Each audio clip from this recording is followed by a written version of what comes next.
দুই বন্ধু, অর্ণব আর রাহুল।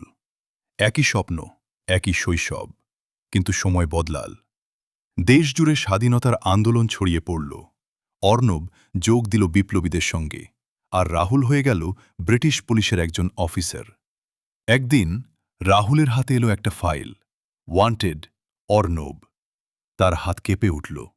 আমি কি আমার বন্ধুকেই ধরব? কয়েকদিন পর অন্ধকার রাতে মুখোমুখি দাঁড়ালো দুজন। অর্ণব বলল, তুই কি সত্যিই আমাকে ধরতে এসেছিস? রাহুল চুপ, তার হাতে বন্দুক, কিন্তু চোখে দ্বন্দ্ব।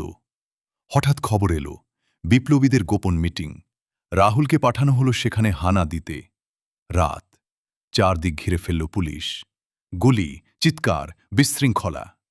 এই বিশৃঙ্খলার মাঝেই দুজন আবার মুখোমুখি। অর্ণব চিৎকার করে বলল, আজ সিদ্ধান্ত নে, বন্ধুত্ব না দেশ। রাহুলের চোখ ভিজে গেল। সে বন্দুক তুলল। 1 সেকেন্ড, 2 সেকেন্ড, গুলির শব্দ। ধোঁয়া কেটে গেলে দেখা গেল অর্ণব বেঁচে আছে, আর রাহুল মাটিতে পড়ে আছে। সে নিজের বুকে গুলি করেছে। শেষ নিঃশ্বাসে বলল, বন্ধুত্ব হারাতে চাইনি, দেশের বিরুদ্ধেও যেতে পারিনি। কিছু বছর পরে 15 আগস্ট 1947, অর্ণব ভিড়ের মধ্যে দাঁড়িয়ে, হাতে তিরঙ্গা পতাকা, চোখে জল নিয়ে বলল, এই স্বাধীনতা তোর জন্য বন্ধু। এই রকম আরও ভিডিও পেতে সাবস্ক্রাইব করুন গল্পের জাদুকর।